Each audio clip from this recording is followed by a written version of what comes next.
안녕하세요. 워런 버핏처럼 매일 신문을 벅좀 함께 읽으면서 투자의 고수가 됩시다. 웜의 신박 오늘 2월 11일 수요일 순서 시작하도록 하겠습니다.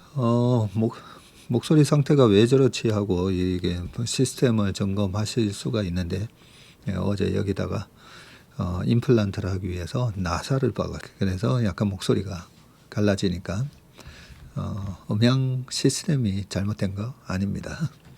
제 목소리가 약간 갈라져서 그런 거니까 양해 부탁드리고요. 자, 댓글 읽어보겠습니다. 오늘은 비가 오네요. 20년 된 주택 청약을 해지하고 추가 랩 가입하고 오면서 지하철 창에 비친 나의 모습을 보며 세월의 무색함을 느낍니다. 회사 생활 23년 하고 자영업 10년 한 분야에서 하면서 남아있는 건 자부심만 남아있지. 계좌의 숫자는 내려만 가면서 90 노모와 아들 언제나 따라와준 집사람. IMF 때 살아남으려는 몸부림과 한 가정을 지키려고 노후 대비는 생각도 못하며 살아온 삶이었네요. 그래도 열심히 살았다고 신이 채슬리를 만나게 해주신 것에 감사합니다. 채슬리의 발자국은 늦지만 하루하루 조금씩 따라가겠습니다 하셨는데, 네, 우리 패션 벙커님이 최근에 행사에 다 오셨어요. 다 오셔서 항상 보면 표정이 너무 밝으십니다. 저보다는 약간 형님이신 것 같은데 또 이제는 좀 익숙하고 친숙하다 보니까 우리 패션 벙커님이 또 이런 삶을 사셨구나 하면서 댓글을 읽는데 약간 울컥 좀 했습니다. 큰일 났습니다. 저희 아들이 지난번에 설 때 왔다 갔었거든요. 그런데 엄마한테 아빠랑 꼭 설날 덕담 나눌 때 우는 사람 2명 있다고. 이건 나이가 들면서 이건 눈물이 많아져가지고 큰일입니다. 또 거기에다가 많은 분들이 또 대댓글을 해주셨고, 아주 나이스님이 북토크에서 유쾌하고 건강한 포스가 넘치시던 패션 뱅커님 기억합니다. 가족들에게는 존재만으로도 든든한 최고의 아버지자 남편 아드님이실 겁니다. 라고 또 아주 좋은 댓글 남겨주셨습니다.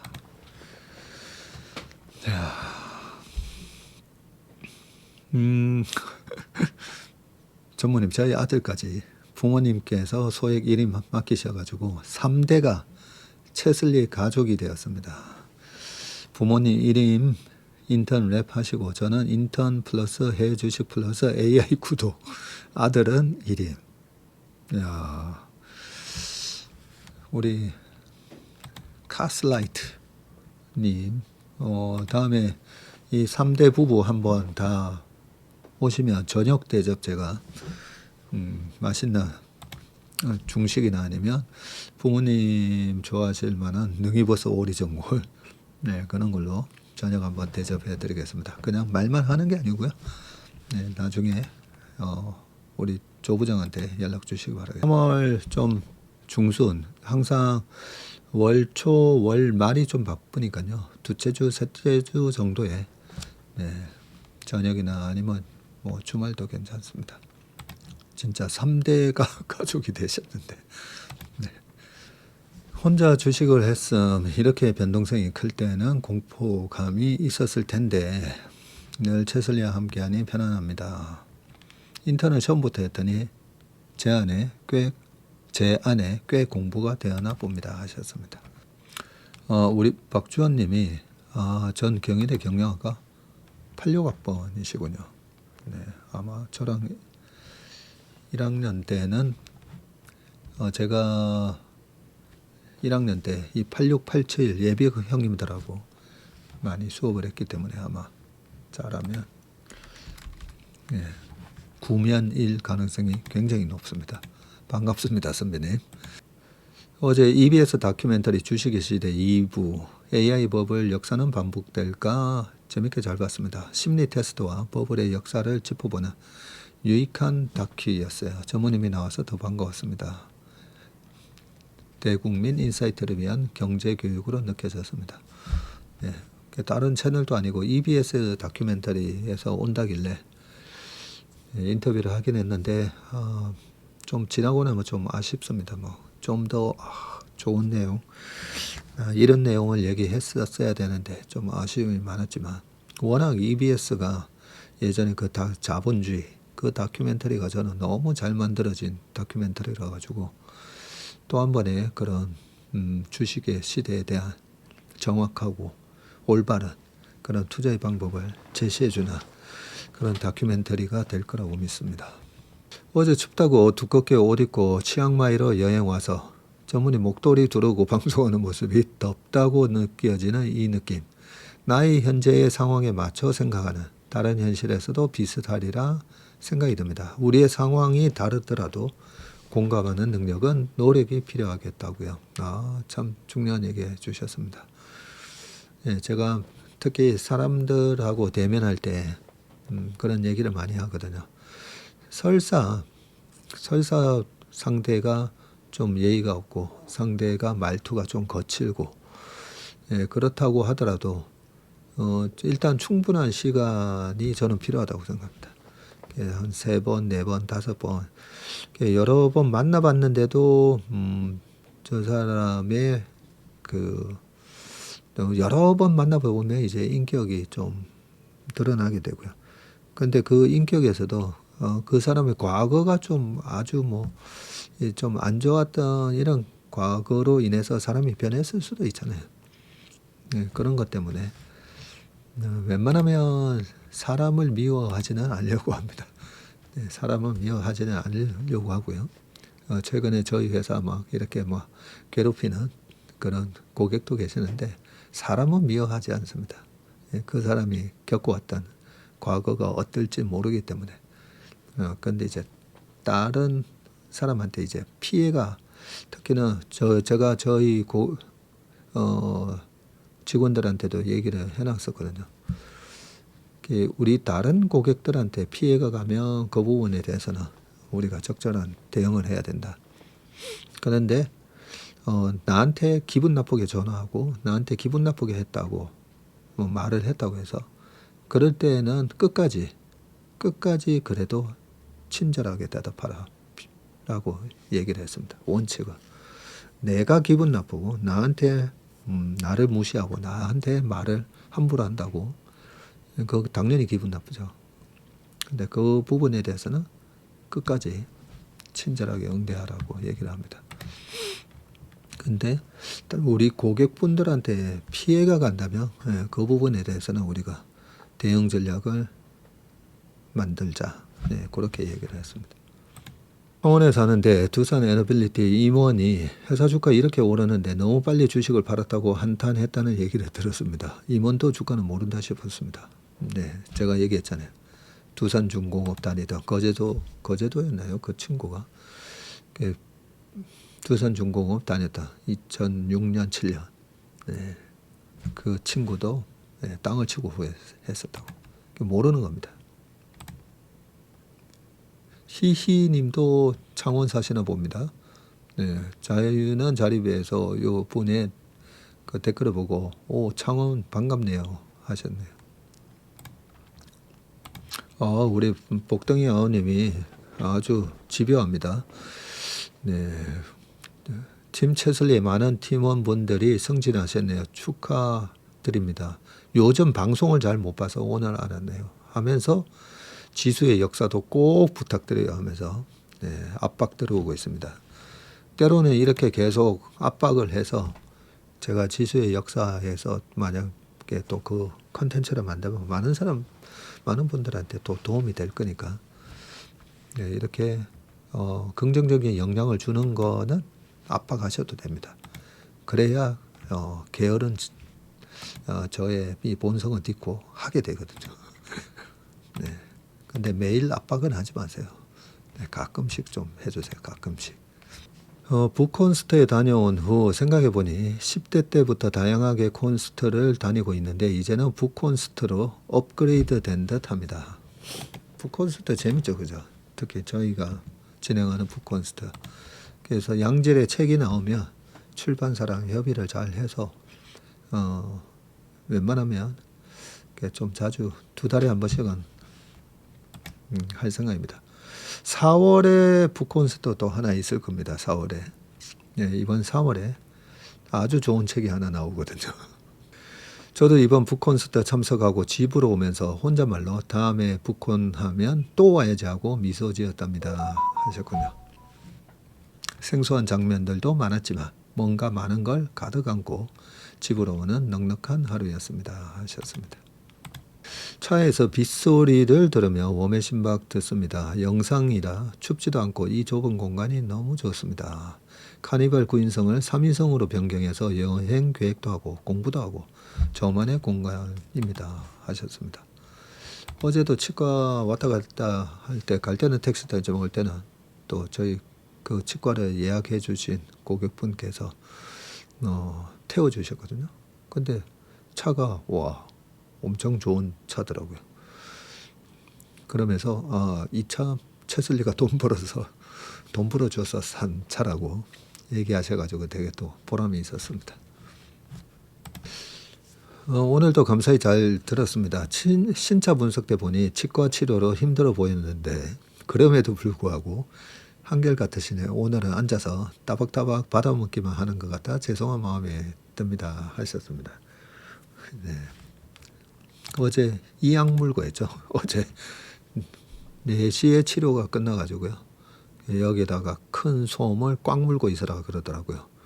꽉 물고 회사 와서 저희 새로 오신 고객분들 한 12분 계신데 양해 말씀드리고 이 솜을 물고 주식 투자가 뭔지 말씀드리겠습니다 하면서 주식 투자가 뭔지 그 다음에 수많은 운용사가 있잖아요.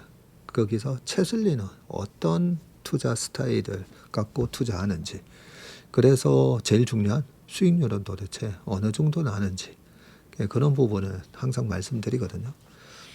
그래서 그 솜 꽉 물고 말씀드리고 그러고 나서 또 신차를 찍다 보니까 되게 민망했습니다.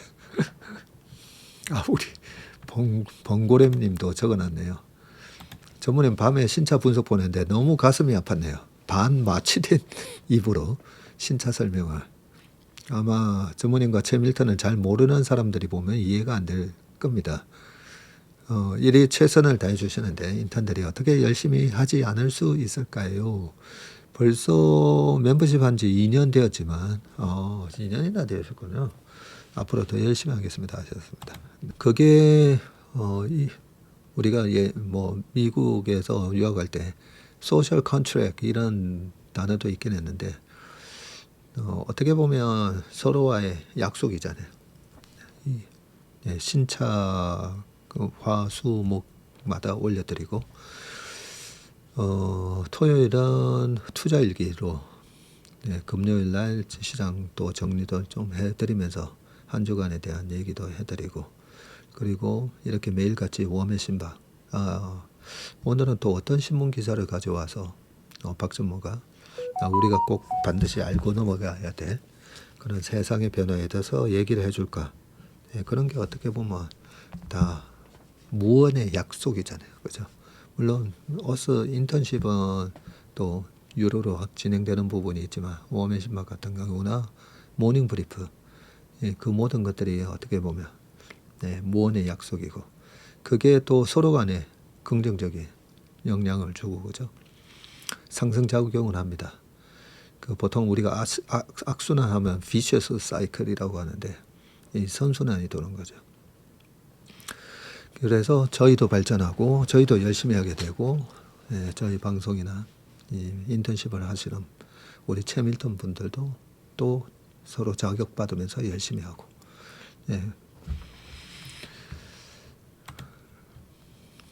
일단 고맙습니다. 너무 마음 아파 안 하셔도 됩니다. 오늘 아침에 어제 그 마취 다 풀렸는데도 안 아프더라고요. 어떻게 여기 잇몸뼈에다가 그 나사를 박았는데도 마취 다 풀렸는데도 안 아프고 하는데도 안 아팠어요. 할 때도 안 아팠고 마취도 가글 마취라고 먼저 가글로 해가지고 하니까 스케일링을 먼저 했거든요. 스케일링 할 때도 별로 안 아프고, 그리고 그 이후에 이제 나사받기 위해서 마취를 하는데, 마취도 굉장히, 마취하는데 거의 한 2분 걸렸던 것 같은데요. 이렇게 꽉 찔러가지고 마취 꽉 이렇게 넣는 게 아니라 아주 서서히, 마취할 때도 안 아팠어요. 그리고 한 8분? 네, 나사 받고 하는데 한 8분 걸렸고요. 그래서 정말 저희 고객분이 지난주에 해보시고 저한테 권유를 하셔가지고, 제가 주사 맞는 거 제일 싫어한다 했잖아요. 네, 은근 주사 공포가 있습니다. 막 옛날에 뭐 아파트 파이프 타고 올라가고 막 그런, 혼자서 그런 건 대범하게 잘했는데 이 주사 맞는 거, 그래서 어제 되게 치료를 잘했습니다. 그리고 와서 어제 저녁 늦게 그거 끝나고 약국 들릴 시간도 없어가지고요.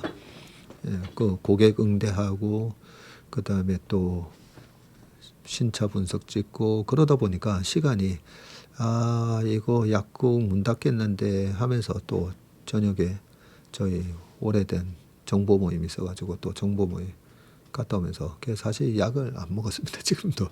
그래서 밤에 좀 걱정이 됐거든요. 야, 이제 마취가 풀리면 고통이 시작되면 어떡하나 하는데, 잘 때도 아주 어제 잠도 좀 일찍 잤어요, 저는. 그래서 되게 괜찮았습니다.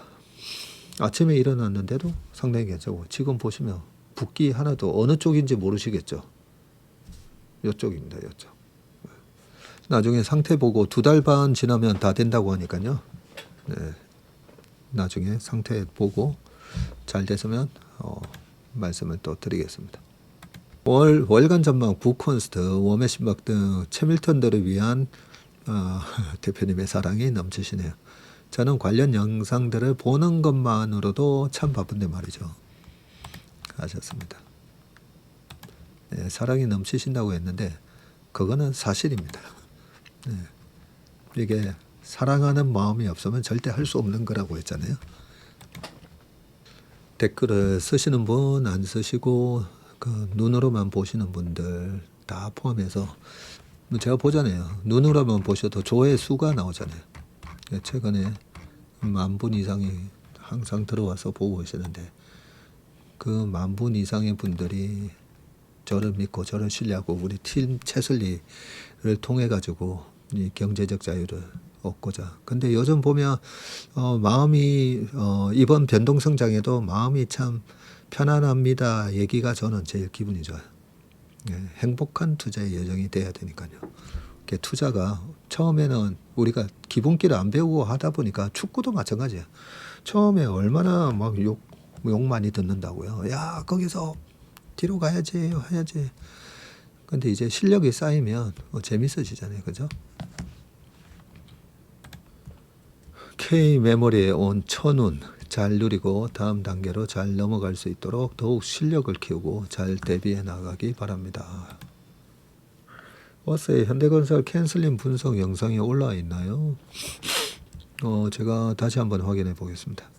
저희 부부는 결혼 25년 차로 공감되는 취미가 없다가 결혼 10년 차에 골프로 취미가 맞아 한참 TV 보며 얘기하고 공감했는데, 요즘은 모닝 브리프와 워메신박 신기한 차트 분석 같이 보면서 주식 얘기로 대화가 많아져서 즐겁고 행복합니다. 하셨습니다.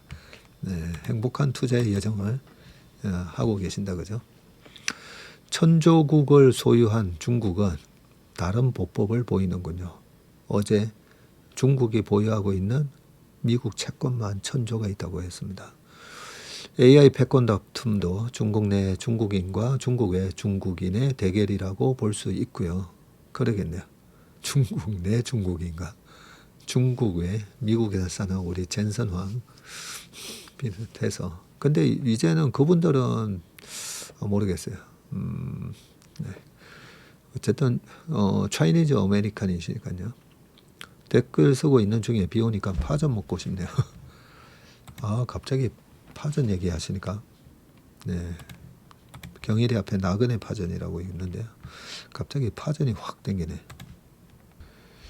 형님, 주식 선물 가격 제한폭 확대 요건 도달은 종목에 어떤 영향을 주십니까? 우리 부푼 독립군 아우님이 중요한 질문을 해주셨는데, 지금 그 미국 시장을 보면요, 제한폭이 없잖아요. 예. 우리 시장이 얇을 때는 혹시나 이 수급에 의해서 큰 손들이 시세 조정을 하면서 피해를 줄 수가 있기 때문에 과거에는 주식 상한가 하한가 이런 제한폭이 있었습니다. 그러다가 이제 IMF 때 이 얘기하면 말이 너무 길어질 것 같아서 좀 하죠. 그렇지만 IMF 때 IMF 인터내셔널 마니터리 펀드죠. 그 국제통화기금에서 야 너네들 환율, 금리, 주가 이런 거 제한폭 이런 거 많이 그 완화시키라고. 사실 그게 다 걔네들이 그렇게 해야 유리하기 때문에 사실 요구했던 건데 우리가 그때 잘 몰랐으니까요. 잘 몰랐으니까 시키는 대로 다 그때 했었고요. 자, 어쨌든 질문에 대한 답은 제한폭 확대가 영향을 주지 않습니다. 그리고 충분한 지금처럼 우리 시장이 유동성이 풍부하고 전 세계 독일을 제끼고 대만을 제끼고 시가총액 기준으로 이제 8위 뭐 이렇게 되는 시장이면 이제 오히려 더 글로벌 스탠다드 맞게 선물도 마찬가지로 제한폭 선물이 제한폭이 확대됐다고 하더라도 결국은 선물은 파생이잖아요. 파생 어디?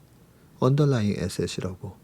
결국 이 파생은 기초자산이 뭔가 그 언더라인 에셋의 가격에 붙어서 움직이기 때문에 근데 파생이 본질을 흔드는 웹도독이 심해질까봐 그런 게 이제 우려인 거잖아요.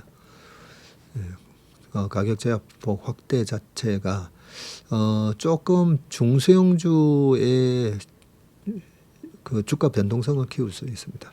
그래서 주식 선물이 모든 종목에 다 있는 게 아니거든요. 어느 정도 중대형주에만 하는 거기 때문에 그 언더라잉 에셋에 해당되는 주식이 변동성이 어떻는지 잘 보고 대응하시면 될 것 같습니다. 채슬리 접한 지 일주일 정도 됩니다. 두한쌤 덕에 혼자서 조금씩 주식하고 있는지 몇 달 되었는데 역시 어렵습니다. 말씀 중 자주 하시는 인턴 프로그램이 뭔지 알고 싶네요. 저희 여기 고정 댓글 보면요. 인턴십 프로그램이라고 있습니다. 그 똑같은 그 두한쌤이 활동하고 있는 어스 캠퍼스랑 똑같은 곳에서 하고 있는 건데 저희 인턴 프로그램은 좀 빡셉니다. 왜냐하면 주식을 제대로 좀 배워보고 싶은데 하는 분들을 위해서 저희가 만든 거고요. 우리가 야구, 축구를 배우고 싶으면 축구 어릴 때부터 그 뭐 수원 삼성 유스, 바르셀로나 유스, 레알 마드리드 유스 뭐 그런 데 보내면 되잖아요. 어른도 마찬가지죠.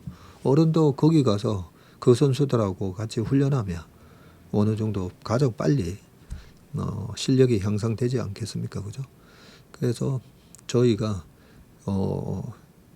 펀드 매니저들이 어떤 루틴을 갖고 그렇게 주식을 분석하고 시장을 분석하고 산업을 분석하고 그렇게 해서 결국은 포트폴리오 매니저가 되는 건데 우리 개인 투자자분들이 다 나의 계좌의 포트폴리오 매니저인 거거든요. 근데 저희와 같은 그런 프로가 되는 그런 루틴을 안 하셨잖아요. 안 하셨으니까 어려운 거거든요. 그래서 그 루틴을 배워보고 싶다 하시는 분들을 위해서 저희가 만들어 놓은 겁니다. 근데 좀 빡세다. 빡센 거 내가 정말 제대로 배우고 싶다 하시면 해보시면 되는데 종목 찍어주는 다른 사이트나 어디 보면 뭐 종목 막 찍어주고 그런 곳은 아니다. 말씀드립니다. 여러 가지 관점을 위해 채설리와 땡땡땡을 같이 보는데 직장인이라 따라가기 벅차네요. 채설리만 보는 게 맞을까요? 하셨는데 제가 그렇게 비유를 많이 합니다. 우리가 학교 다닐 때 수학은 그냥 수학 정석 하나 달달달 그거 하나만 기초 그다음에 실력 그것만 보면 되잖아요. 영어도 어떻게 보면 성문 기초 성문 기본 그렇게만 보면 되는데 그 하나를 통해서 나의 코어를 잡아야 되거든요. 나의 지식에 대한 수학이면 수학, 영어면 영어 코어를 잡아야 되는데 코어를 잡으려면 그런 좋은 서적 하나를 그냥 계속 10번 보는 게 낫다는 거죠. 제 친구 중에 서울대 경영학과 간 친구가 그 친구가 한 얘기입니다. 자기는 성문 기초 영어 10번 봤다고. 그래서 언어 하나 근데 너무 이래 산발적으로 이 사람 듣고 저 사람 듣고 이 사람 듣고 막 하면 그 소위 말해서 코어가 안 잡힙니다. 그래서 여러 채널 보시고 나는 저 채널 하나만 확실하게 하겠다. 이렇게 하시는 게 좋습니다. 에피스 홀딩스를 셀트리온과 밸류 비교해 주셔서 저평가되었고 언젠가 그 정도 시점 갈 수 있다고 해주셨는데요. 혹시나 그 과정이 잘못되어지지 않았을까 하는 생각에 질문드립니다. 요까지만 봐도 어떤 질문을 하실지 저는 압니다. 25년 매출 영업이익이 셀트 4조 1천억 4.1조? 네, 매출이죠 매출. 네. 매출 4.1조, 에피스 1.1조. 그리고 영업이익은 셀트가 1.1조. 올해 예상이 작년? 네, 작년 1.1조. 그리고 에피스가 0.375조. 이거 26년 컨셉은 셀트가 5조, 영업이익이 1.6, 에피스가 1.9에 에피스는 0.4. 네, 컨센 종합이 없어서 하나증권 자료. 그 차이가 현재 시총 셀트가 53조, 에피스 15조의 가치의 차이를 가지고 있지 않나 하는 생각이 드는데 25년, 26년 실적만 따지면 에피스가 셀트와 비교해서도 합당한 밸류를 받고 있지 않나 하는 생각이 드네요. 물론 내일 수급 이슈로 오를 수 있는 건 다른 이야기이지만요. 혹시나 매출 영업이익을 잘못 생각하신 건 아니신지 하는 마음에 이런 질문은 너무 좋습니다. 오늘 아침 아마 그 모닝 브리프 아마 보셨을 것 같은데 모닝 브리프에서 답변을 한 70% 답변을 드렸고요. 그 다음에 미래에 대한 추정치, 그 추정치에 대해서는 CEO 밸류 그리고 어떤 CEO 밸류와 삼성이라는 시스템으로 봤을 때 삼성 바이오가 13만 원에 상장이 되고 올라올 때마다 계속 그 피어그룹하고 비교하면서 이게 시총이 이렇게 비싼 주식을 막 이런 식으로 생각하시는 분들이 많았었거든요.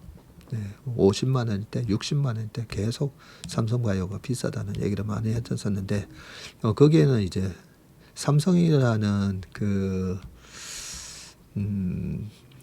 어떤 CEO 밸류를 우리가 좀 CEO 밸류라기보다는 그 삼성의 시스템을 좀 믿는 거죠. 믿는 거.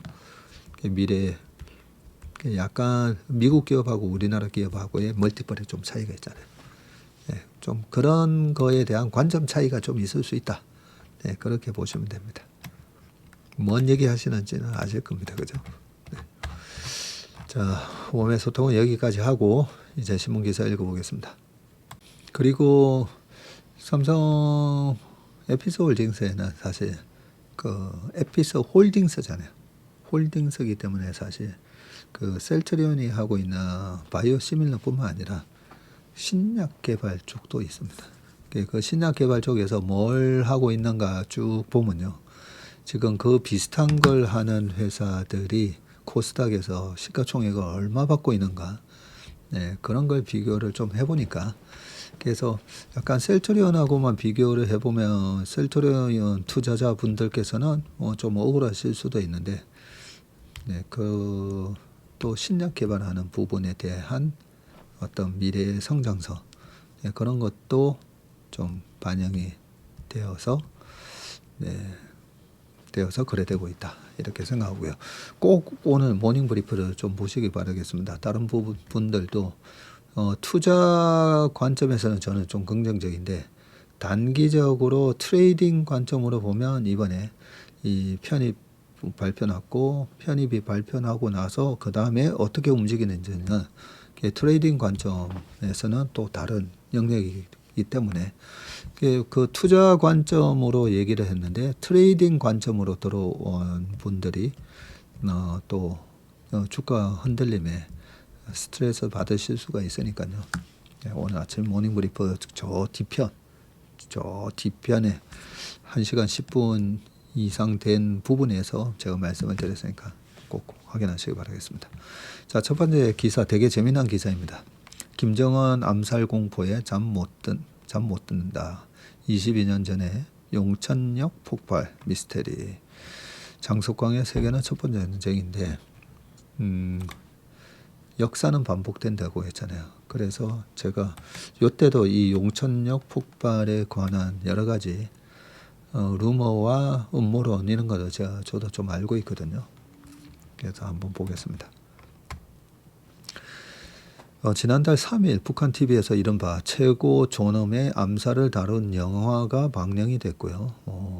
대결의 낮과 밤은 반체제 세력이 외국 정보기관과 공모해서 김정일의 암살을 기도하는 과정과 실패를 그렸는데 이야기는 20년 후인 2024년 김정은을 노린 또 다른 침투 시도를 예고하면서 막을 내리게 되고요. 와, 영화는 국제화물 열차와 김정일 동선이 겹치는 설정, 질산 비료를 이용해 폭발을 사고로 위장하는 플롯, 실존 지명을 살짝 비켜간 가상의 용암역 등 22년 전의 기억을 자연스럽게 소환하도록 구성되어 있다고 합니다. 자, 2004년 4월 22일 오후 2시에 평안북도 용천역에서 대규모 폭발 사고가 발생했었죠. 154명이 사망하고 1,300여 명이 부상을 했습니다. 사망자만 154명이었어요. 네, 그때 나왔던 여기 사진입니다. 그 일대가 그냥 초토화됐어요. 네. 그리고 지나가던 열차 보세요. 기차도 거의 다 파손이 됐습니다. 자, 폭발의 원인을 둘러싸고 이게 단순 열차 사고설, 김정일 암살 기도설, 모사드 공작설이 제기가 됐고요. 단순 사고설은 북한의 공식 입장이었는데 북한 중앙통신은 질산 암모늄 비료를 실은 이 화차와 유조차를 옮기던 중에 이 부주의로 전기선에 접촉해서 폭발이 발생했다고 보도했습니다. 그러나 이 설명은 기술적 경위 제시에 그쳐서 논란을 완전히 잠재우지 못했고요. 김정일 암살 기도설은 체제 실패의 책임을 외부의 적대적 음모로 전환하고 내부 통제를 정당화하는 서사로 활용되면서 현재까지도 소멸하지 않는 생명력을 유지해 왔습니다. 그러나 사실관계만 놓고 보면 김정일이 이미 용천역을 통과한 뒤 8시에서 9시간이 경과한 시점에 폭발이 발생했다는 점에서 신빙성이 낮다는 평가다. 아, 그래요? 용천역을 통과한 뒤 8, 9시간이 경과한 시점에 폭발이 났군요. 정보 세계에 관심을 끈 것이 모사드 공작설인데 사건 전후에 포착된 몇 가지 이례적 정황에서 출발한 가설이고요. 사고 당시 열차에 탑승해 있던 시리아 과학연구센터 소속 연구원 12명이 전원 사망했군요. 모사드가 시리아군 장교와 과학자들의 평양행 동선을 추적하고 있었다는 분석도 제기됐는데 이는 기도원의 스파이의 저자 고든 토마스의 추정으로 알려져 있습니다. 사건 직후에 북한 당국이 휴대전화 서비스를 전면 중단하고 약 1만 대의 휴대전화를 회수한 점도 의문을 키웠고요. 폭발 현장 인근에서 테이프로 감긴 휴대전화기가 발견됐다는 주장까지 더해지면서 북한이 휴대전화를 기폭장치로 사용한 가능성을 의심했던 것 아니냐는 해석이 나왔습니다. 자, 반론도 존재하는데 모사드의 개입을 입증할 구체적이고 객관적인 증거는 현재까지 공개된 바가 없습니다. 제기된 정황들 역시 대부분 간접적이며 추론에 그치고 있고 그런데도 왜 이런 서사가 되풀이 될까입니다. 네, 이게 사고 이후 한국에서 보낸 구호물자 트럭이 경의선 철길 옆 도로를 따라서 남방 한계선을 넘어서 북으로 가는 사진이고요. 대한접십자사에서 북한 용천에 보낼 구호품을 준비하는 사진이었네요.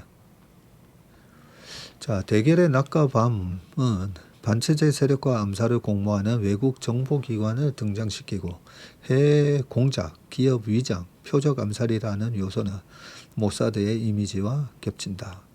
영화는 용천역 폭발 사고를 단순한 사고나 내부 음모의 차원을 넘어 모사드가 개입한 최고 존엄 암살 기도의 서사로 확장하고 있고, 북한은 왜 지금 이 같은 연출을 선택했을까? 그러게요. 북한이 영화를 통해 호출한 것은 과거의 한 사건이 아니라 그 이후 축적돼 온 위협 인식의 역사인데, 용천역 폭발 사고를 시리아 과학자를 제거하기 위한 모사드의 공작으로 해석한 순간부터 모사드는 단순한 외국 정보 기관이 아니라 필요하다면 언제든 지도부를 정밀 타격할 수 있는 실체적 위협으로 자리 잡았을 것입니다. 용천은 시작점이다. 이후 중동에서 반복된 이스라엘의 표적 제거 작전들은 그 인식을 현실로 고정하는 계기가 됐고, 2007년 시리아 핵시설의 공습과 이 북한과 연계된 군사협력 책임자의 암살, 미사일 과학자 제거로 이어진 1년의 작전은 모사드의 실행력을 북한에 각인시켰고요. 그 인식은 최근에도 재확인됐습니다.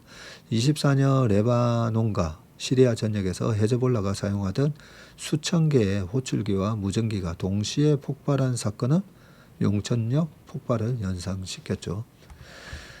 지난해 7월 김정은은 모사드의 사례를 직접 언급하면서 지부 제거를 상정한 대응 전략 강화를 지시했고요. 공식적으로 한반도 유사시를 대비한 군사 조치였지만, 이번에는 자신이 다음 표적이 될 수 있다는 개인적 불안이 짙게 배어 있었을 가능성이 큽니다. 자, 이 같은 인식은 영화에서 분명히 드러나고, 영화의 표면적 메시지는 목숨 바쳐 김정은을 사수하자는 겁니다. 실제로 영화 상영 이후 김정은의 경호 수위가 한층 강화됐다는 정황도 전해지고, 그러나 과잉된 연출은 역설적으로 김정은이 느끼는 불안과 공포가 그만큼 커졌음을 반영하는 신호이기도 합니다. 자, 여기까지의 논의는 용천역 폭발 사고를 모사드 공작으로 가정한 정보 전문가의 상상에 기반을 둔 것이고요. 여기에 어둠의 제왕으로 불리던 모사드의 다간 국장으로부터 표창을 받을 만큼 현장에서 발군이었던 후배 A의 기억을 겹쳐봅니다. 모사드의 해외 공작은 현장 활동팀과 지원팀으로 분리가 되는데, 현장팀은 폐쇄적이고 고위험 국가에서는 요원의 직접 침투를 최소화하고 현지 불만 세력이나 소수민족, 국경지대 협력자 등 현지인을 활용한다네요. 그리고 지원팀은 인접국에 머물면서 통신 연락과 현지 협력자와의 연결, 위기 대응을 맡습니다. 모사드 해외 공작의 원칙입니다. 2004년 4월 모사드 공작팀이 한국에 입국을 했다고요? 명목은 산업연수생으로 체류 중인 외국인 테러 용의자 동향 확인. 와. 지원에 나선 A는 곧 이상함을 느꼈는데, 매사에 철저하던 그들이 회의 도중 수시로 자리를 비웠고, 테러 용의자와 무관한 유대인 자치주와 수시로 위성 통신을 했다네요. 유대인 자치주는 북한 벌목공들이 많이 나가 있는 하바롭스크와 블라디보스토크 사이의 지역이라고 합니다.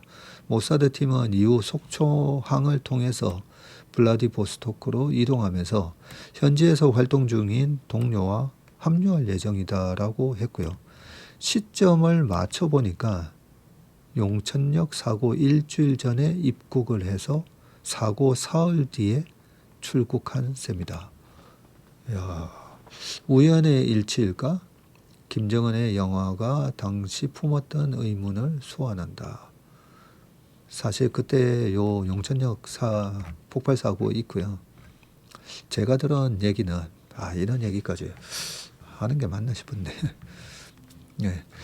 그때 당시에 김정일이 제거되면 북한에 큰 혼란이 발생하고, 그 큰 혼란이 발생을 했을 때, 누가 가장 큰 수혜를 볼까? 누가 가장 큰 수혜를 볼까요? 북한이 2004년에 만약에 김정일이 암살당하고 약간 무정부 상태가 되고 김정은은 어렸잖아요. 네, 그래 됐을 때 가장 큰 수혜는 중국이라는 거죠. 그래서 이걸 CIA에서 얘기를 해줬다는 얘기가 있습니다. CIA에서 이번에 저런 폭발 사고로 있을 수가 있으니까 그래서 기차 시간을 조정을 했다. 네, 제가 그때 들은 얘기는 그 얘기입니다. 자, 그 정도로만 하고요. 제가 이 기사를 관심 있게 봤던 게 얼마든지 또 일어날 수 있거든요. 얼마든지 또 일어날 수 있기 때문에 이쪽에 계셨던 분이시잖아요. 이쪽에 계셨던 분은 장석관 국가정보연구회 사무총장이시고 그래서 과거에 이 사건이 어땠는가 저도 궁금했습니다. 재밌죠?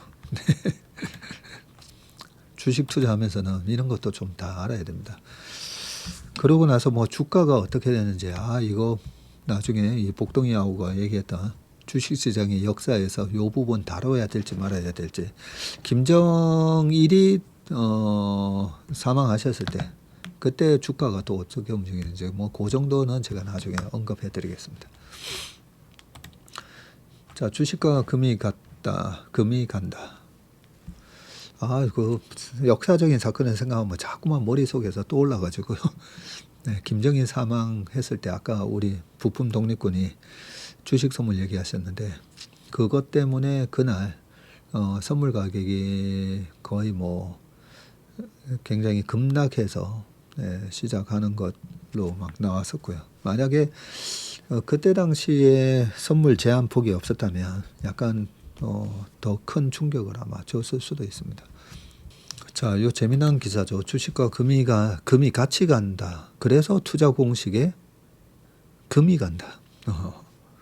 전통적으로 이 금은 주식이 떨어질 때 쟁겨두는 안전자산으로 통했죠. 그런데 최근에는 주식과 금값이 함께 뛰는 이 낯선 장면이 펼쳐지고 있습니다. 시장에서는 금이 투자자산으로 성격이 바뀌고 있다는 분석마저 나오고 있는데 금값이 지금 트로이 온스당 5,000달러에 거래가 되고 있고요. 지난달 30일 매파 성향의 케빈 워시가 페드 의장으로 지명되면서 잠시 하락했지만 곧바로 지금 반등을 해서 우상향 곡선을 그리고 있습니다. 금값은 지난해 64% 급등한 데 이어서 올해 들어서도 지금 17%나 상승하고 있습니다. 포스코 경영연구소에 따르면 이 금값하고 S&P 500의 상관관계가 2021년에는 0.02였거든요. 그런데 지난해 0.77로 크게 높아졌어요. 전통적으로 금은 주식과 같은 위험자산의 수익률과는 음의 상관관계를 보이면서 경기 하락기에 포트폴리오 방어막 역할을 수행했지만 최근 들어서 점차 주식 등 위험자산과 동조화되는 경향을 보이고 있다고 했고요. 시장에서는 이런 낯선 동행의 배경으로 유동성 확대와 즉 시장에 넘쳐나는 돈을 꼽는데 지난해 한국은 물론 미국, 일본, 중국 등 주요국의 확장 재정 정책을 펼치면서 시중 유동성이 크게 늘었습니다. 이 자금이 주식과 금을 가리지 않고 전반적인 시장 가격을 끌어올리고 있고요. 지금 블룸버그에 따르면 M2가 지난해 10.8%나 증가를 했습니다. 러시아 우크라이나 전쟁 이후 신흥국 중앙은행의 공격적인 금 매입도 영향을 줬죠. 22년부터 지난해 금 매입을 확대한 상위 5대 중앙은행은 중국, 폴란드, 튀르키예, 인도, 아제르바이잔 이렇게 모두 신흥국입니다. 우리보다는 낫네요. 그래도 과거 중앙은행은 금값이 오르면 금 매입을 축소하거나 매도로 전환했지만 최근에는 추세적으로 비축량을 늘리고 있고요. 중국 인민은행의 금 보유량은 지난달 기준으로 해서 7,419만 온스, 약 541조 원에 달합니다. 미국 국채 1,000조 보유하고 있고 금을 또 540조 보유하고 있네. 금 자체가 투자 자산이 돼가고 있다는 분석도 있는데 금 관련 ETF가 대거 출시되면서 투자 자금이 대거 몰리고 있고요. 지난해 자산운용사가 ETF용으로 보유한 금이 전년보다 801톤이나 늘어나서 4025톤을 기록을 했다고 합니다. 금액으로 따지면 지난해만 130조가 불어났어요. 중국의 투자 열기도 이를 거들고 있는데 금은 광풍 뒤에 중국의 아줌마 투자자들이라는 제목으로 월스트리트저널이 이 기사에서 최근 금속 시장 급등의 배경에는 중국 개인 투자자들이 있다고 보도했습니다. 중국 투자자들은 지난해 골드바와 금화를 약 432톤을 사들였고요. 전년 대비해서 28% 급증한 수치로 전 세계 금 구매량의 3분의 1에 달하고 있습니다. 예전에 일본의 와타나베 부인이고 우리나라는 서학개미, 그리고 중국은 뭐라고 얘기하죠? 중국의 아줌마 투자자. 중국의 적절한 이름이 안 떠오르네요. 전문가들은 금의 변동성이 커질 수 있다고 지적하는데 최진영 연구원은 투기 수요를 불러일으키는 원자재 슈퍼사이클이 시작된 것으로 볼 수 있다. 왕 라오쇼 하면 되나요? 잠깐만요. 라오쇼는 선생님 아닌가요? 샤오제. 예. 샤오제가 적절한 말인가는 모르겠습니다. 예, 중국어 잘하시는 분들 댓글 남겨주시기 바라겠습니다. 100년 뒤 갚을게, 돈 빌려줘. 전의 전쟁 지금 판을 키우는 알파벳인데요. 회사채 발행한 내용이다, 그죠? 자, 알파벳이 만기가 100년에 이르는 채권 발행에 나섰습니다. AI 인프라 투자에 들어가는 천문학적인 자금을 확보하려는 IT 공룡 간의 경쟁이 한층 더 뜨거워졌고요. 자, 알파벳이 영국 파운드화로 표시되는 100년 만기 채권과 스위스 프랑 채권을 포함해서 총 5종의 만기의 채권 발행을 준비 중이라고 보도했는데, 통상 100년물 채권은 국가나 대학, 듀폰, 코카콜라, 월트 디즈니 등 전통 산업을 영위하는 소수 우량 기업의 영역물이었는데, IT 기업이 이런 센츄리 본드 100년짜리 센츄리 본드 발행을 추진하는 것은 닷컴 버블이 한창이던 때에 IBM 1996년에 그리고 모토로라가 1997년에 발행한 이후 처음이군요. 와, 모토로라도 100년 채권 발행했었네. 이래서 100년 채권 함부로 하면 안 되겠다, 그죠? 윤여삼 연구원은 복리 효과를 감안하면 장기물일수록 금리가 반드시 높은 것도 아니고 기업과 투자자 모두 미래 불확실성에 대한 위험을 나누는 구조로 안정적인 장기 배당에 가까운 성격이라고 했습니다. 자, 알파벳은 달러 표시 회사채 발행으로 200억 달러를 9일날 조달했었고요. 당초 예상한 150억 달러를 크게 웃돌았습니다. 여기서 더 나아가서 알파벳은 100년 만기 채권을 발행하면서 추가 자금 끌어모으기에 나섰는데, 데이터 센터 등 AI 인프라 투자를 위해서이고요.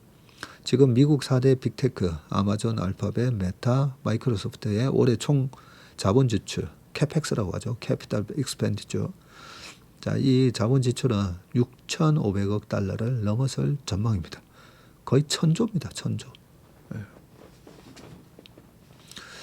자, 모건 스탠리는 이들 IT 인프라 기업이 올해만 4천억 달러 규모의 빚을 낼 것으로 예상하고 있고, 지난해 1,650억 달러에서 2.4배 이상 늘어난 수치인데, AI 투자 경쟁이 과열로 치닫고 있다는 경보음도 함께 울리고 있고요. 파이낸셜 타임즈는 이들 대형 기술 기업은 거대한 데이터 센터를 짓기 위한 자금을 조달하려고 채권 시장에 점점 더 의존하고 있다면서 이들 기업이 전례 없는 지출을 과연 감내할 수 있을지에 대한 의문이 커지고 있다고 진단했습니다. 자, 금융시장에도 좀 부담인데, 대형 기술 기업의 막대한 채권 발행이 시중금리를 끌어올려서 다른 기업의 자금 조달을 어렵게 하는 구축 효과를 불러올 거라는 지적입니다. 그러게요. 이 빅테크들이 하여튼 자금을 쫙 끌어가니까요. 모나칠 캐피탈 파트너스의 알리 멜리 최고 투자 책임자는 부정적인 사건이 몇 가지만 겹쳐도 채권 매도세가 촉발되면서 가격이 급락할 수가 있고, 시장이 좋을 때는 신용시장이 매우 유동적인 것처럼 보이지만 상황이 바뀌면 매수자들은 순식간에 사라질 수도 있다고 짚었습니다. 2023년도에 하이닉스 적자에 또 한전이 50조가 넘는 그런 자금을 그동안에 채권 시장에서 빨아 들어갔는데, 한전은 한전대로 그때 유가도 높고 그때 석유, 석탄 그 발전에 석탄 비중이 되게 높잖아요. 그러면서 적자가 막 나고 했을 때도 한국전력이 한전이 우리나라 유동성 채권 시장 유동성 다 빨아가고 있다. 뭐 이런 얘기가 있었는데 지금은 이런 구글에서 IT 투자를 위해서 이렇게 공격적으로 돈을 빌려서도 투자하고 있다. 그런 얘기들 하고 있습니다. 그만큼 우리나라 반도체한테는 좋은 거죠. 자, 반도체 얘기 바로 이어가겠습니다. 반도체 슈퍼 호황에 학원가에서는 하의치한 약수? 이게 뭔 말이죠? 자, 사진은 서울대 유해진 학술정보관 카페에서 삼성전자 반도체 연구소의 박사 장학생 캠퍼스 채용 설명회가 열렸고요. 박사 장학생으로 선발이 되면 장학금과 졸업 후 채용 기회가 주어진다고 합니다. AI발 특수로 반도체 업계가 초황기를 맞은 가운데 반도체 인재도 귀하신 몸이 되고 있습니다. 국내 주요 기업들이 대학들을 찾아서 인재 확보에 열을 올리는가 하면 의대보다 하이닉스 취업이 보장된 학과가 더 인기라는 입시 신조어까지 등장했습니다. 이 박사 장학생 캠퍼스 리크루팅에 참석한 전기정보공학부 4년차 박사과정 대학원생 A씨는 2년 전만 해도 진로를 잘못 선택했나 우울했는데 요즘은 선택지가 많아져서 행복한 고민이라면서 웃었다고 합니다. 자, 300동 일대는 서울대 정문에서 한참을 올라가야 해서 윗공대로 불린답니다. 전기정보공학부를 비롯해서 반도체 관련 학과들이 밀집해서 반도체 인재 양성의 산실로 꼽히고요. 자, 이 카페에서 오전 10시부터 5시까지 삼성전자가 이런 박사 장학생 제도를 설명하는 설명회 자리가 열렸다고 하네요. 밑에 내용은 쭉 보고요. 자, 또 밑에 반도체 호황을 드러내다 반도체와 직접 연관이 없는 전공의 대학원생들도 여러 보였고 한 기계공학부 대학원생은 세부 전공이 일치하지는 않지만 업황이 워낙 좋다 보니 혹시 기회가 있을까 해서 신청했다.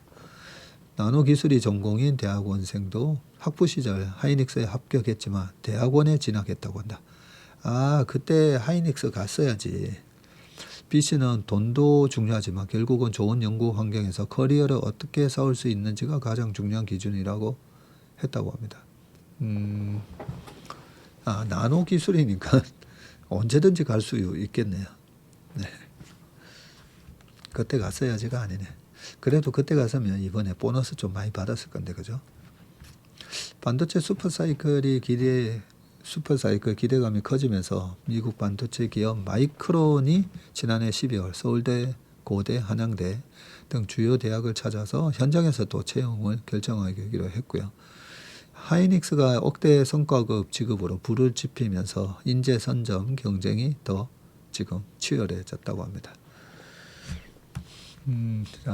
요 밑에 용어가 나옵니다. 종로학원에 따르면 7대 대기업이 참여한 16개 계약 학과 지원자는 2,478명으로 전년보다 38.7% 증가했는데 특히 삼성전자 연계 계약학과 8곳과 하이닉스 연계 3개 계약학과에 몰린 지원자가 1,610명으로 가장 많았다고 하고요. 학원가에서는 지금 최상위권 학생들이 지금 선호하는 학과를 가리켜서 하의치 한약수 하가 하이닉스입니다. 하이닉스. 그리고 의대, 치대, 한의대, 약대, 수의대, 하이치 한약수. 업계에서는 반도체 인재 품귀 현상이 지속될 것으로 보이고요. 국내 반도체 산업의 인력 수요가 21년에 17만 7천 명에서 2031년에는 30만 4천 명으로 급증할 것으로 예상되기 때문에 그런데 반면 새로 유입되는 인력은 5,000명밖에 안 된다고 합니다. 이런 흐름이라면 2031년에 부족한 인력은 무려 54,000명에 달할 전망이라고 하네요. 유해준 카이스트 AI 반도체 대학원장은 전자등 국내 기업들이 반도체 설계 올림픽으로 불리는 국제 고체 회로 학회에서 뛰어난 성과를 거두는 등 연구 생태계는 잘 마련되어 있고 결국 미국 빅테크 수준의 처우가 뒷받침돼야 인재를 지속적으로 확보할 수 있다고 조언을 했습니다. 자, 수출 역대 최대지만 탑10 비중도 역대 최대라고 하는데요. 미국발 관세 충격에도 25년 수출액이 역대 최대였고 10대 기업 비중이 40%에 육박했다고 합니다. 양극화가 심해지면서 상위 기업의 수출에 의존하는 비율이 높아졌네요.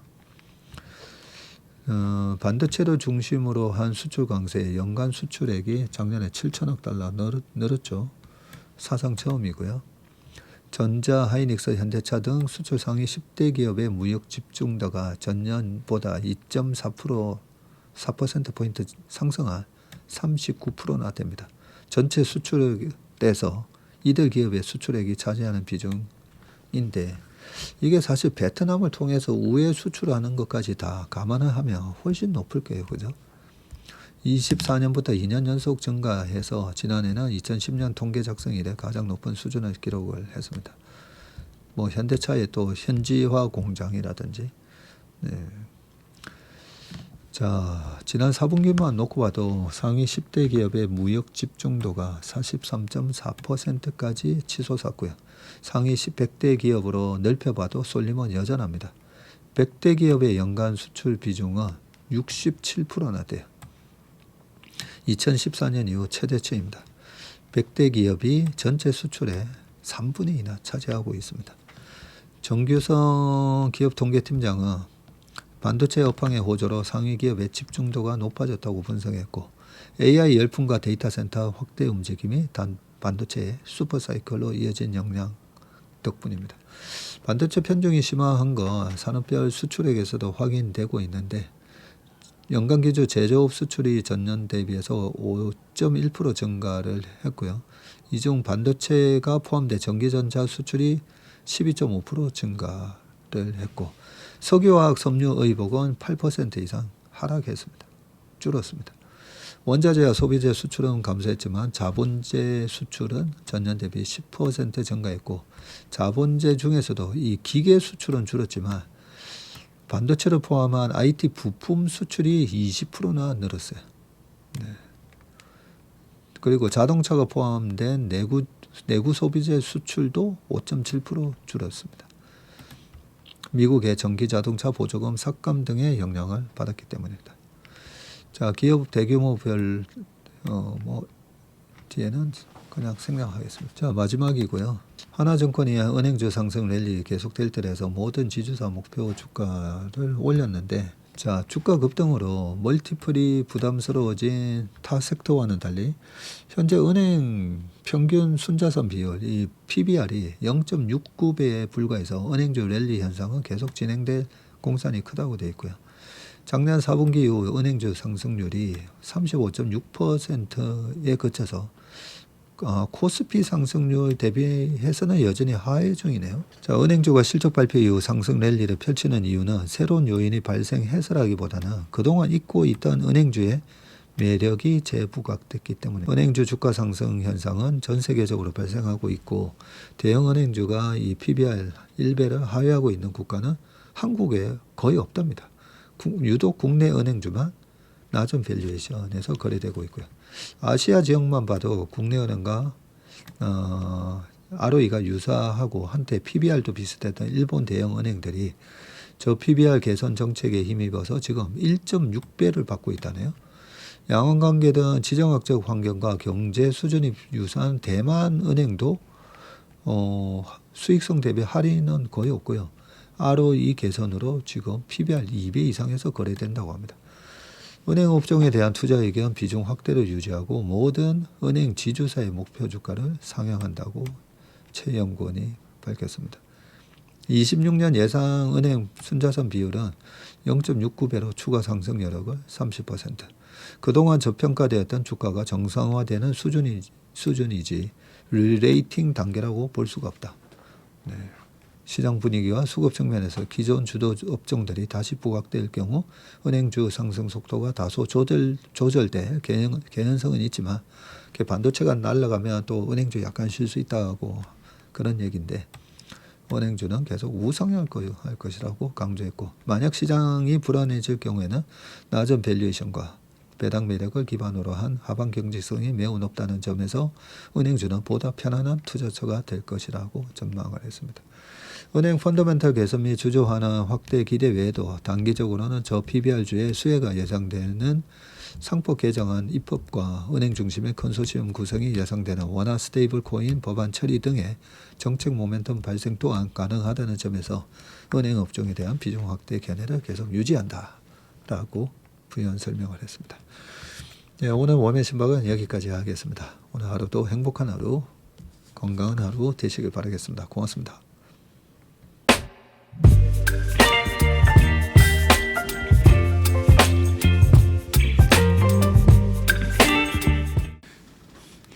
안녕하세요. 채슬리 투자자문의 박세익입니다.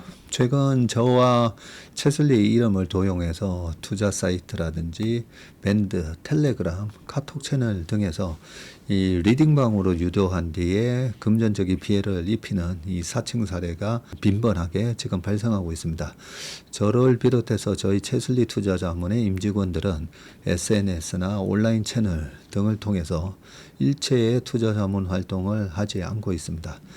저희는 정식 자문을 하기 위해서는 반드시 저희 회사에 내방하셔서 계약서 작성 절차를 거쳐서 진행되기 때문에 이에 모든 유료 무료 지금 투자자문 행위는 불법이므로 각별히 주의하시길 바라겠습니다. 의심스러운 채널이나 메시지를 받으시면요, 피해를 방지하기 위해서 즉시 신고하시거나 삭제하시길 바라겠습니다. 대부분의 사례가 이 사칭 사례에 피해를 보신 분들의 핸드폰을 제가 보면 이 방에 오셔서 무료로 투자를 도와드립니다. 뭐 이런 얘기를 하고 있고요. 거기에 보면 어떤 밴드로 특정 밴드로 유도한 다음에 돈을 송금하라고 되어 있습니다. 그 과정에서 저희 하고의 일체 계약 관계가 없기 때문에 그렇게 돈을 송금하라고 하는 부분에 있어서 특히나 유의를 좀 해주시기 바라겠습니다. 저뿐만 아니라 많은 또 저희 업계의 유명인을 사칭한 그런 사칭방도 많이 지금 기승을 부리고 있는데요. 공통적인 특징이 앞으로 몇백 %가 날 급등주를 알려줄 테니까 이 방에 가입을 하라. 그러고 난 다음에 금전적인 부분을 갖다가 송금을 요청하는 그런 형태의 수법을 쓰고 있기 때문에 그렇게 무료로 주식을 알려드립니다. 이런 문자를 받으시면 바로바로 삭제를 하시길 바라겠습니다. 저희 채슬리와 채슬리 임직원들을 많이 사랑해 주시는 저희 채슬리의 고객분들, 그리고 저희 채슬리의 이 구독자분들이 이런 사칭 피해가 일체 발생하지 않기를 바랍니다. 그러면 여러분들의 가정과 일터에서 항상 평화와 행복이 가득하시길 기원합니다. 감사합니다.